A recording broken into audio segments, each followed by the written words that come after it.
Do you pay the buyer agent commission? This is coming up more and more in the market today. Why? Because there was a lawsuit. You might have heard of it or seen me in my hot tub with a suit on talking about it, the Sitzer Burnett case.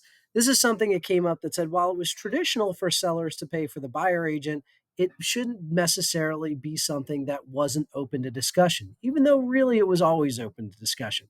But what you're seeing a result of that now in the market is sometimes sellers are saying, I am willing to pay the listing agent, but the buyer should pay the buyer's agent.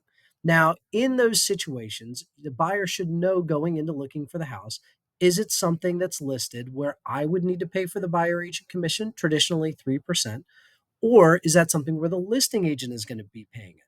Now, here's the small print on this one. If you're looking at it, and some buyers are, and saying, I'm only going to look at properties where they're paying the buyer agent commission, I am not going to pay that, or I can't afford to pay that. Here's an important thing to look at. If you are going in and buying a house, are you only going to offer full price? Because if the answer to that is no, then it's all part of the negotiation.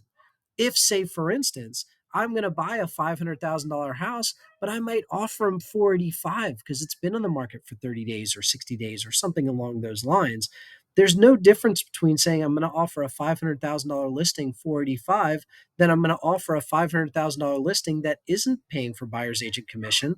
They're 500,000, but I want you now to pay for the buyer's agent commission. So it's all negotiable. It's all part of the process. So my advice to you buyers out there is don't limit the properties that you're looking at based on whether or not they're paying buyer agent commission. Use it as part of the negotiating process and tools, just like you would for the sales price or any other part of the process. Hope that helps. Take care, everybody. Have a great day.